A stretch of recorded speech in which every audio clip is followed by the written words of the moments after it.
Hola, hola, ¿cómo están? Sean todos bienvenidas y bienvenidos a esta ayudantía de estequiometría básica aplicada al balanceo de ecuaciones químicas y problemas de masa mol.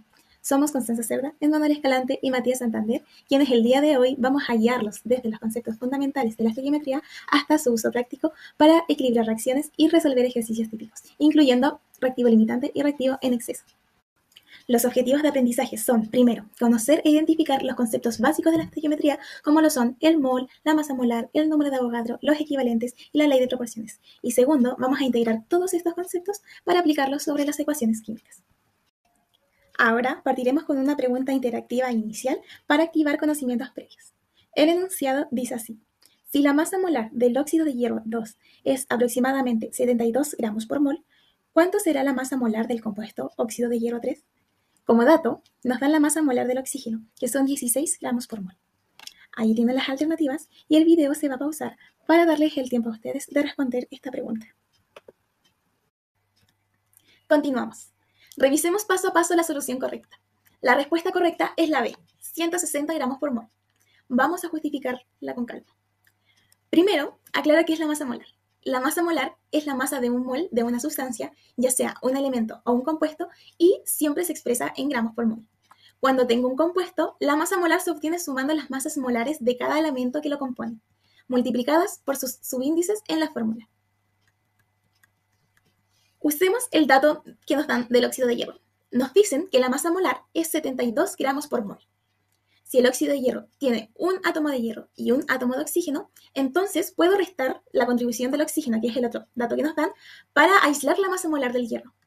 La masa molar del oxígeno son 16 gramos por mol. Entonces hago la siguiente operación. 72 menos 16 nos da 56.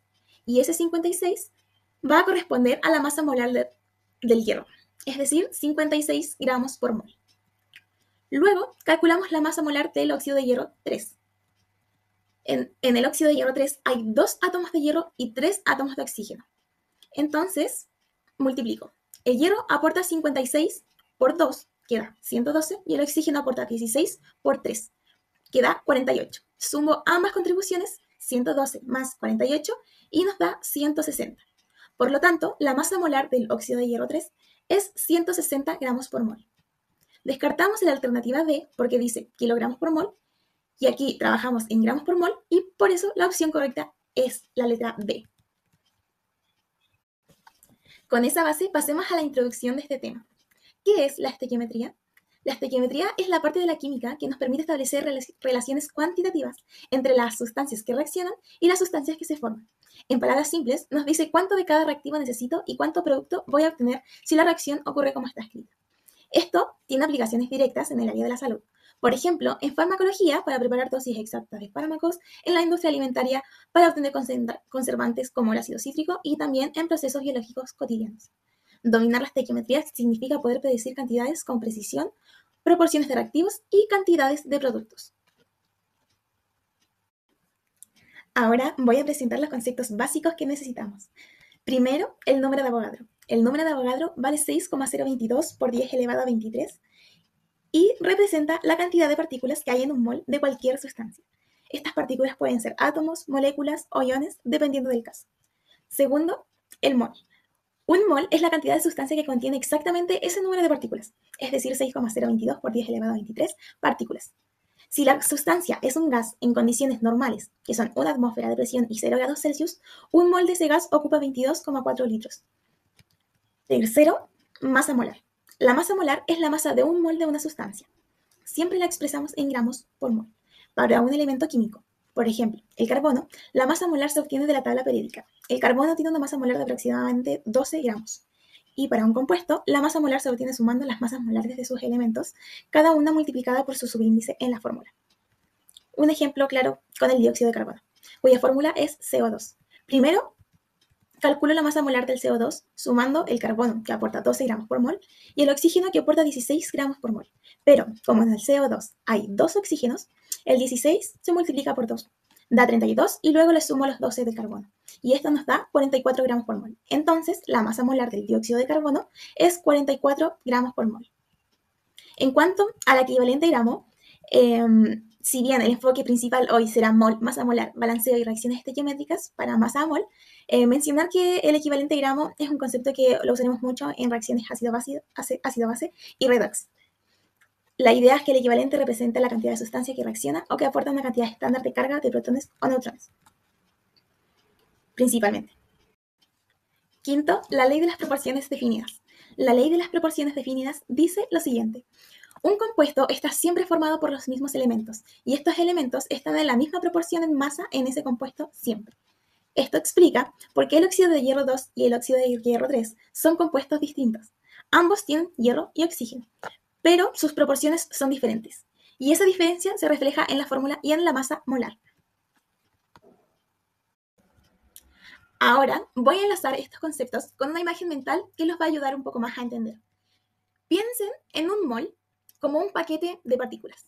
Este paquete siempre trae 6,022 por 10 elevado a 23 unidades, ya sean átomos, moléculas, iones. Si en una ecuación química yo aumento el coeficiente estequiométrico de una sustancia, es decir, el número que está a la izquierda de la fórmula, lo que estoy haciendo es pedir más paquetes de esta sustancia. Más paquetes significan más moles y por lo tanto más masa, por lo que la masa se escala con la cantidad de moles. Con esto claro, entro al mol y su relación con las masas atómicas y las masas moleculares.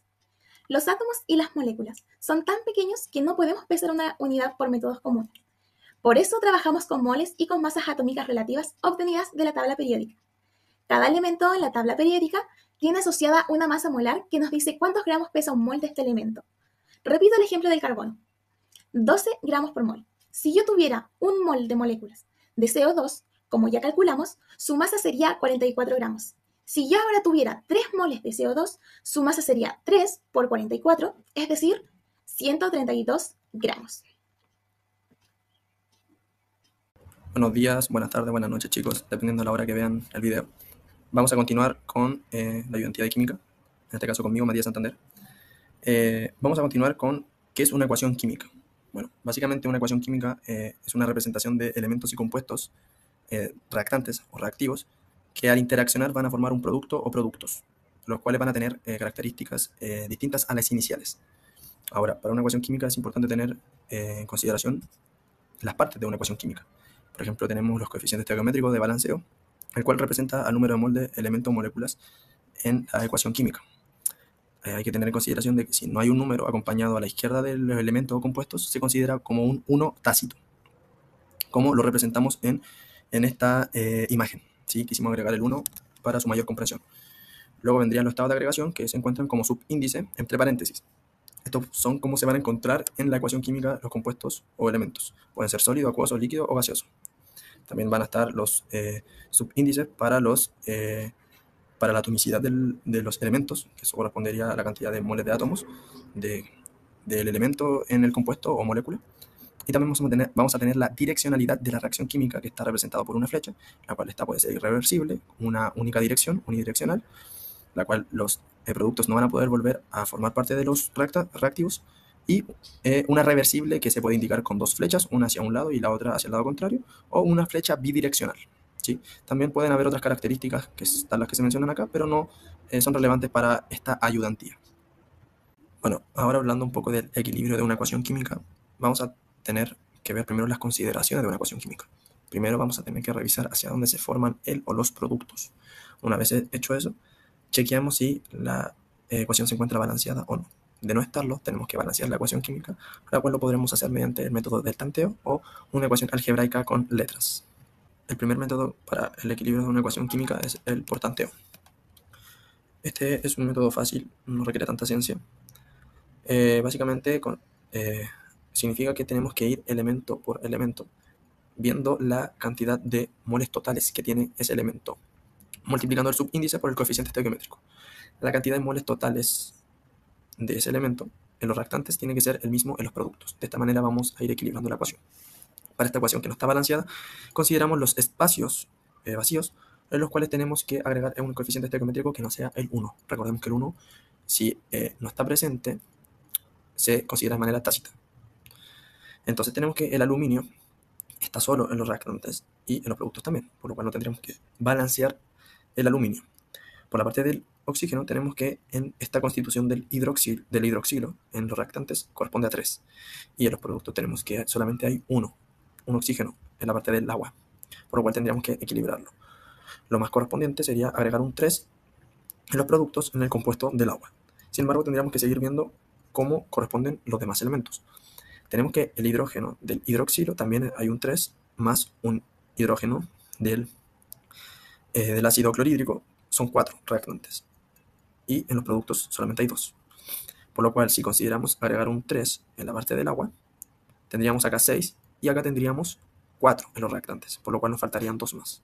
Sin embargo, vemos que el cloro está en los reactantes solo y en los productos con 3 moles de átomos de cloro, por lo cual sería pertinente agregar un 3 en el ácido clorhídrico.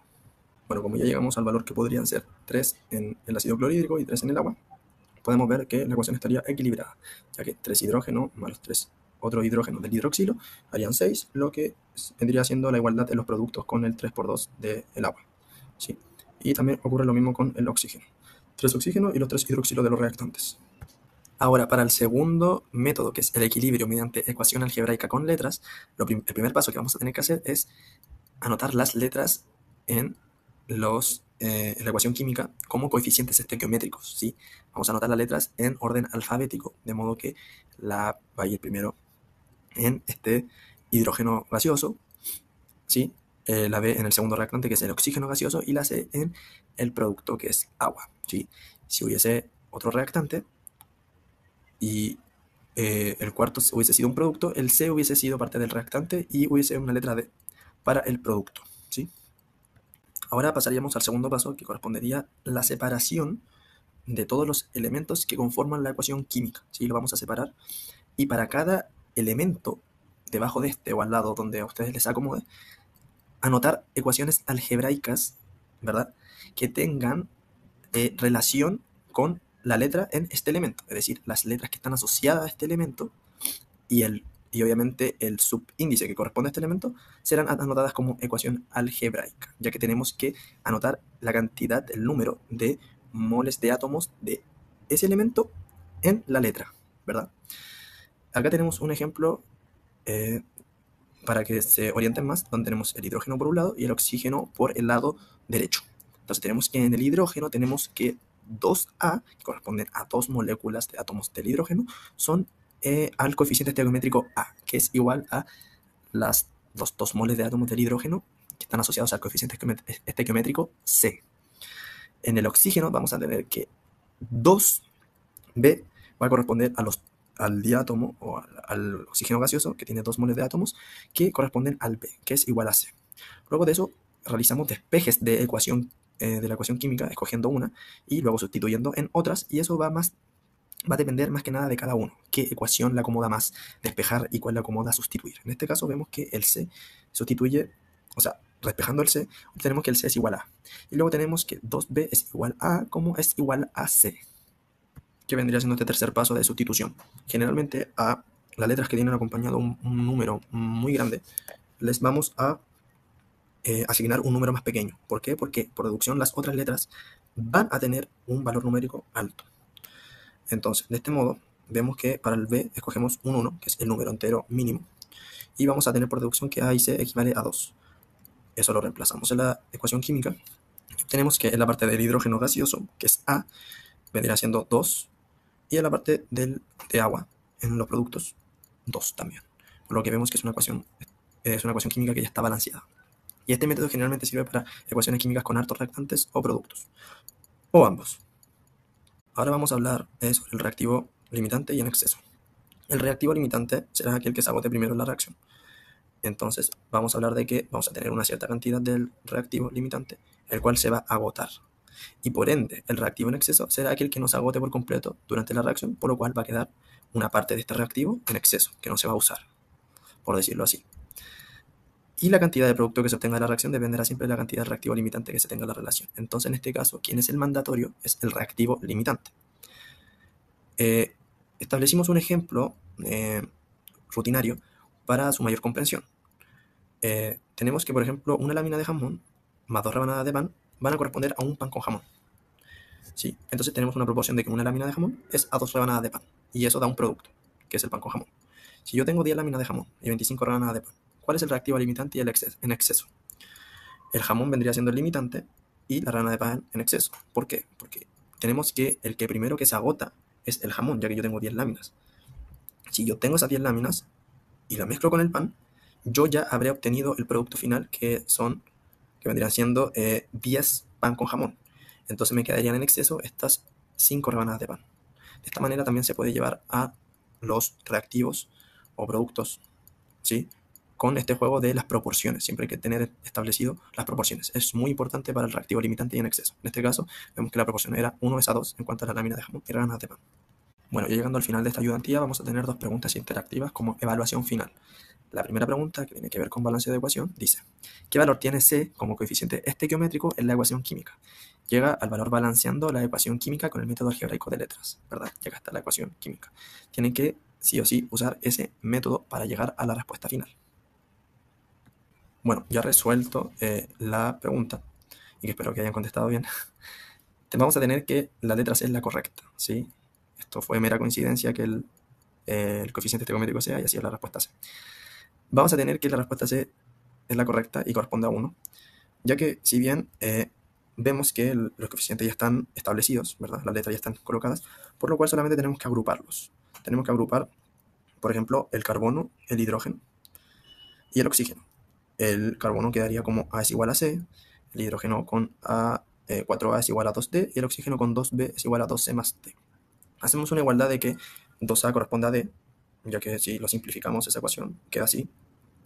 Y luego buscamos reemplazar la ecuación en el oxígeno. Por ejemplo, tenemos que 2B es igual a 2C más 2A, pero sabemos que C es igual a A. Entonces tenemos que 2B sería 2A más 2A, que es 4A. Por lo cual, si tomamos como coeficiente estequiométrico más pequeño el valor, probamos asignando el 1, vamos a tener que A como 1, en la ecuación va a tener que 4 es igual a 2B, por lo cual B corresponderá a 2. Por ende, por la ecuación establecida antes, D es igual a 2, y como A es igual a C, vamos a tener que A y C equivalen a 1. Y vamos a ver que esa ecuación va a estar balanceada. Ahora vendríamos con la segunda pregunta, que corresponde a reactivo limitante y reactivo en exceso. La segunda pregunta dice: si reaccionan 10 gramos de cloruro de cobre, masa molar 99 gramos mol, con un exceso de ácido sulfúrico, de acuerdo con la siguiente ecuación, la cual está ahí en pantalla, ¿qué masa de sulfuro de cobre, masa molar 159 gramos mol, se obtiene aproximadamente? Recuerden que el video se va a pausar para que puedan responder. Bueno, ya con la respuesta, y que espero que también lo hayan hecho bien, tenemos que la respuesta es la letra B, si corresponden a 8 gramos. ¿Esto por qué? Porque tenemos que el reactivo limitante en exceso ya lo tenemos identificado, ¿sí? El cloruro de cobre, en este caso, es el limitante y el ácido sulfúrico es el que está en exceso. Ahora, en base a la cantidad de gramos que se hará reaccionar, es que tenemos que llegar a la cantidad de los gramos que necesitamos en el cloruro de el sulfuro de cobre. No necesitamos saber los gramos que obtuvimos en cada elemento por esta reacción limitante, sino que tenemos que saber la proporción correspondiente de los moles del cloruro de cobre con respecto al sulfuro de cobre. Sabemos que es 2:1. La ecuación está balanceada, se me olvidó mencionarla, pero lo primero que debieron haber hecho es ver si estaba balanceada. Entonces tenemos que 10 gramos tenemos que calcular la cantidad de moles de 10 gramos para el cloruro de cobre. Haciendo esta regla de 3 que aparece en pantalla, tenemos que la cantidad de moles es 0,1 aproximadamente. Es periódico, porque no son 100 gramos los a un mol, ¿sí? Si no, ahí hubiese sido 0,1. Es periódico, pero lo aproximamos a 0,1. Entonces luego lo dividimos por 2 porque sabemos que 2 veces es la proporción del cloruro de cobre con respecto al sulfuro de cobre. Entonces lo dividimos por 2 y obtenemos 0,05, lo cual multiplicamos por la masa molar de 159 gramos, que corresponde al sulfuro de cobre.